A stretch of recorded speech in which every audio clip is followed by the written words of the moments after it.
Good morning and welcome to Hashtag Rise and Grind. I am your host, Glenn Lundy. I am a husband to one, a father to six, and the general manager of Dan Cummins Chevrolet Buick in Paris, Kentucky, the second largest used car franchise dealer in the United States of America. It is 5:30 a.m. and I hope that you are ready to rise and grind. Man, I'll tell you, so I have been having a very interesting morning already this morning. The last hour has been just kind of crazy. The time is flying by and technical difficulties. I started a live stream at 5:30. There was nobody there. I did another one at 5:32. There was no one there. I got Robbie Toomey hitting my phone telling me to wake my butt up because he thought I was asleep. And I got Jeff messaging me because he thought I was asleep, and I had some videos and stuff I was trying to download, and I don't know what's going on, but here's what I do know. We're here, and we're here now, and it's Friday, and I'm jacked up, and I know you're jacked up because we're heading into an awesome weekend ahead. It's going to be decent weather, not too warm, not too cold. It's going to be decent. But today, before we get into all of that, I'm going to talk to you guys about Mr. Benson, Mr. Tom Benson, the owner of the New Orleans Saints, who I got to spend some time with back in November and back last year. I got to spend some time with Mr. Tom Benson, and he regretfully passed away yesterday, but he was 90 years old. He lived an incredible life. He taught me some life lessons, some things that I want to share with you guys this morning. But before we get into all that, we're going to have to hit the reset button real quick. Reboot. Sorry about the technical difficulties. Don't know what's up with that. Good morning, my good friend, Mr. Chris Brooks. Good morning, Bruce Rafi. Good morning, Chuck Miller, Ricardo Gerard. Good morning, Robbie Toomey. I was not sleeping, so you need to get your butt off my back. Good morning, Aaron Jones. Good morning, Sean Jones. Good morning, Jeffrey Lee Parton. Good morning, Prince, Susan Rose, Ryan Smith, Gail, John Hinkson, Troy Cord. What's up, everybody? Good morning. Check it out, man. I had a whole production here put together for you. I'm just gonna have to do something this weekend. Maybe I'll put it together with Brandon or something like that, in tribute to one of the most incredible men I ever met in my entire life, man. And so I had video I was gonna play for you, and I was gonna break some things down, but apparently God didn't want me to do it that way. Apparently God just wanted me to talk to you from my heart, and that's what I'm gonna do, man. Mr. Tom Benson, dude, this guy, he was bigger than life.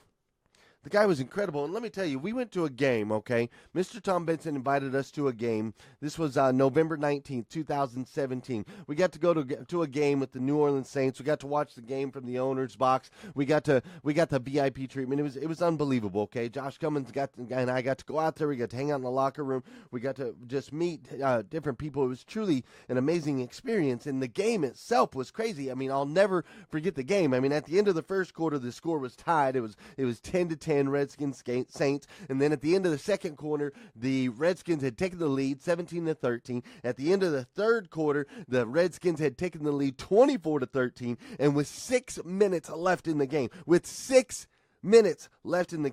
the Redskins were up 31-16, okay? They were up 15 points with 6 minutes left in the game. And then that's when the magic all started to happen. And I had some video of it, but I can't get up here right now. But that's when the magic all started to happen. And Drew Brees started making this comeback, and he scores a touchdown, right? He scores a touchdown with 3 minutes left in the game. They're still down 8 points, and they get the ball back, and he scores another touchdown with 1 minute left in the game. He scores another touchdown, right? And the crowd's going wild. It's nuts, and I'm in the owner's box with Mr. Benson and Josh Cummins, and it's just this incredible experience, and they score the touchdown. Now they have to get a 2-point conversion just to tie the game, and bam, there's 3 different plays. They miss the 2-point conversion, and it gets called back, and then they get the 2-point conversion, but it gets called back because of a penalty, and there's 3 different plays, and then finally they get the 2-point conversion. They tie the game. They go into overtime. It's nuts. And then in overtime, Mr. Mark Ingram makes a huge play. This guy right here, this is the actual program from when we were there that day. And this guy right here, Mr. Mark Ingram, makes a massive play, gets them all the way down the field. They kick a field goal. They win the game. It was so crazy, man. It was just the most amazing experience I had ever had, dude. It was absolute. It was just magic. The electricity in the air, the feeling, and just being there with Mr. Benson, and then of course being there with Josh Cummins. Just these powerful people in my lives, people that had impacted my lives. It was amazing, man.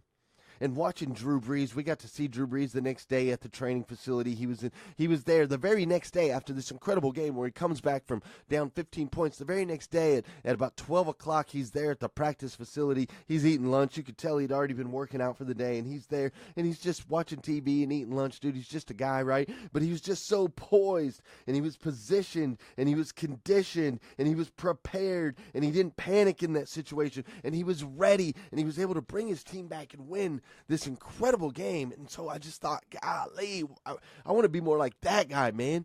I want to make sure I'm prepared for whatever life throws at me. I want to make sure that I don't panic in high-pressure situations. I want to make sure that I can get the ball to the guy, get it in his hands so that we can score the touchdown, so that we can win the games, you know? I want to be that guy. So that experience in itself was crazy. But I want to dive more into Mr. Benson, because Mr. Benson was the one that created it all, man. For those of you that don't know the story of Mr. Benson actually started out in the car business long ago. He started out in the car business. He loved his automobiles. And then as he was growing as an automobile dealer, he ran into a lot of situations where he couldn't help people. He couldn't get people loans for vehicles, and he hated that. He hated that he couldn't help people get loans for vehicles. So he decided, you know what? The banks keep telling these people they can't have loans, but I want to help them anyway, so I'll just create my own bank. Right?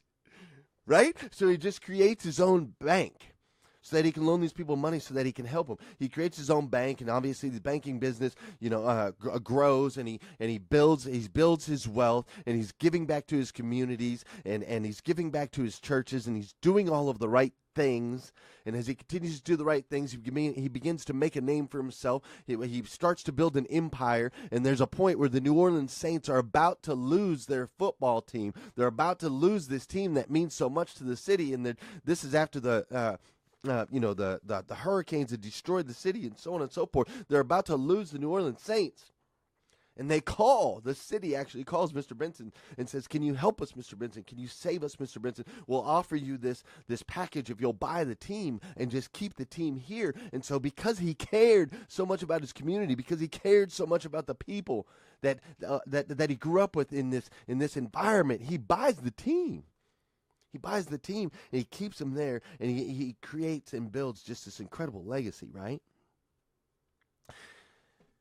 Fast forward a little while, Mr. Benson bought a horse farm in Paris, Kentucky. He invites everybody out. He invites all of the local, and I got a picture right here. Hold up. This guy, man. Yeah, this guy, Mr. Benson, he's awesome, dude. I miss him already. But he bought a horse farm in Paris, Kentucky. And when he bought the horse farm in Paris, Kentucky, he invited local businesses to come out so they could see his home, and so that you could meet Mr. Benson. And Josh Cummins obviously owns the dealership there, Dane Cummins. And so Josh Cummins got an invitation, and he showed me the invitation, and I was like, you're not supposed to invite yourself to places. But as soon as I saw it, I was like, Josh, can I please come with you, man? Are you kidding me? It's an opportunity to meet an NFL owner, and I love the NFL. And I'll even put a little block over my Raiders thing right now, because today it's all about the Saints and Mr. Benson. But I invited myself, please, can you take me? And Josh was like, of course, man. And so we go to this horse farm, right? We go to this horse farm, and I bring Mr. Benson a gift. I brought him a gold tie because I knew he loved gold ties. And we walk in, and there he is right there at the front of the house. He's greeting every single person that walks in, man. He was just the epitome of a perfect host. He greets everybody that walks in the door, says hello with his beautiful, classy wife on his arm, dude. It's just this beautiful, classy wife. She's standing by his side, and they greet everybody as we go in. and there's about 100 people here, and Mr. Benson makes his way around to the back, and he's sitting at the table, and people are going up to him, and they're shaking his hand, and they're greeting him and talking to him, about football and so on and so forth. And I'm talking to Josh, and I'm like, hey, Josh, dude, I'll be honest, man. There's 100 people here, influential people here, awesome people here, Paris people here, and they're great, and they're wonderful and all, but there's only one guy here I really want to talk to. There's only one guy here I want to spend time with. There's only one guy that I feel I can get a ton of value at that I may not ever get an opportunity to spend time with again, and it's that guy right there, Mr. Benson. I got to spend some time with Mr. Benson. And so Josh looks me straight in the eyes, and Josh is like, well, dude, go freaking talk to him then, man. What are you doing sitting here talking to me? So I go over and make my way around and get on the side of the table, and I end up just sitting. I just sit next to Mr. Benson. And I lead in, and I don't lead in like a lot of other people are leading in. A lot of other people are like, talk to him about football and talk to him about money and talk to him about all that stuff. I just leaned in and I said, Mr. Benson, what was it like for your daughters? What was it like for your kids when you were building this empire and you were putting on all this work and all these hours and building these businesses and having to travel? Like, what was that like for your kids? What was that like for your family? And that sparked a conversation, and we began to talk. And then Josh and his beautiful wife, Judy, they came over and they joined the conversation, and we spent all this time talking with Mr. Benson. There's all these people around, but Mr. Benson dedicated and made us feel special. He made us feel important. He started to share all of his wisdom with us, all of his knowledge that this 90-year-old man had. He shared it with us, and he talked with us, and he laughed with us, and we talked about cars, and we talked about life, and we talked about spirituality, and it was the most impactful probably 40 minutes that I've had in years. I mean, this guy, in 40 minutes, he changed my life. It was insane. And as the conversations, started to wrap up and everybody started to leave, Mr. Benson gave us a tour of his home. He took us downstairs and he walked us through after everybody left, and he gave us a tour, and he invited us out. He invited us out to a game. And that's where we were able to come out to this game. And it was crazy, man. It was crazy. And so I've learned so many things from Mr. Benson. I'm going to share a couple of them with you right now, okay? I'm going to share these with you this morning as I'm sitting here just reminiscing about this man. This man that I already miss and love, that made such an impact in my life in such a small way, man. Don't you wish, do me a favor, throw me a like or a heart if you hope that people can talk about you someday the way I'm talking about Mr. Benson right now, after just knowing you for, after having a 30-minute conversation. Throw me a like or a heart if you would love for people to talk about you in that way, man. I mean, golly, right? Isn't that powerful? It's powerful, man. This guy made an impact on so many lives. He created such a legacy. He did things that others wouldn't do, and he did it in a way he just out of a servant mindset. He just wanted to help people, man. So here's a couple of things that I learned from Mr. Benson I want to share with you. One of the things I learned from Mr. Benson is that when you do the right thing, you can absolutely change the world. You need to know that, man. When you do the right thing. Okay, Mr. Benson was always doing the right things. He did it for the right reasons. He was always trying to help people. Man. He owns the Pelicans and he owns the New Orleans Saints. And he brought their facility together so they would have a safe place where they could work out together, where they could be around greatness. They could work together. They could work together and be a family. He created a family culture. I mean, he donated. He went back. He picked a church. There was a guy that helped him out when he was young, that helped him as the church helped him to get into a private school. And so he went back and lifted that church out, gave them $1 million. Like, he always did the right thing. And by doing the right thing, he changed the world, right? He wanted to help people get car loans. And so to do that, he ended up building banks, and by building banks, he built a legacy, and he absolutely changed the world just by doing the right thing. So that was one of the things I learned from Mr. Benson, and we all need to remember that sometimes, because sometimes you think you got to cheat or you got to do the wrong things, you got to try to get ahead, when in reality, when you do the right thing, man, you can change this planet. Another thing I learned from Mr. Benson is that solving problems can sometimes lead to legacies. Right? He had the problem with the banking. He had the problem where people couldn't get loans. There was a problem where the New Orleans Saints team was going to move. These were all problems, right? These were all problems. But solving these problems are what led to the legacy that this man created. Now, sometimes in our own lives, we get buried down. We're like, golly, another problem. Like this morning, I'm thinking, I can't get my video up. I'm not getting my stuff's not coming on right here on Facebook Live. It's not, I'm thinking, I've got all these problems in my life. And sometimes at the dealership or sometimes in our families, we have these problems and we think, golly, we're getting bogged down with problems. But I'm here to tell you here right now today, Friday morning, whatever day it is, I think it's March 17th or something like that. I never know. But I'm here to tell you right here on Friday that solving problems can sometimes lead to creating legacies, man. You got to look at these problems as opportunities. Every one of these problems is an opportunity for you to do the right thing, which ultimately is how you can create a legacy. It's how you can change the world.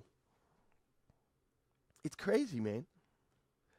I also want to tell you that something that I learned through this whole experience with Mr. Tom Benson is that if you make things about others, like if you have a servant mindset and you make things about others, sometimes that'll get you on the field, man. Sometimes that'll get you on the field. You see, there's a book, How to Win Friends and Influence People. It talks about this. If you haven't read it, you probably need to read it. But when I went into and talked to Mr. Benson, and when Josh and Judy were talking to Mr. Benson, the intention was to let Mr. Benson talk about himself. The intention wasn't to see what we could extract and take from Mr. Benson. That wasn't the intention. The intention was we wanted to connect with this guy. We just wanted to be around him. We wanted to give him an opportunity to share his experiences with us. See, we made it about him, and when we made it about Mr. Benson, we ended up on the field. We ended up in the box. We ended up sitting at the owner's box watching one of the most amazing football games I've ever seen in my life. So making things about others can sometimes get you out there on the field. Also, another thing that whole experience taught me, Mr. Benson, that whole experience was don't miss out on your opportunities. You just never know, man. There was 100 people at that party, but I was only going to talk to one. We were dialed in on talking to one guy, man. And I know, look at it now. Here we look fast forward. Okay, that was November of last year that we got to go to the game. When we got to meet him at the horse farm, I think it was back in May.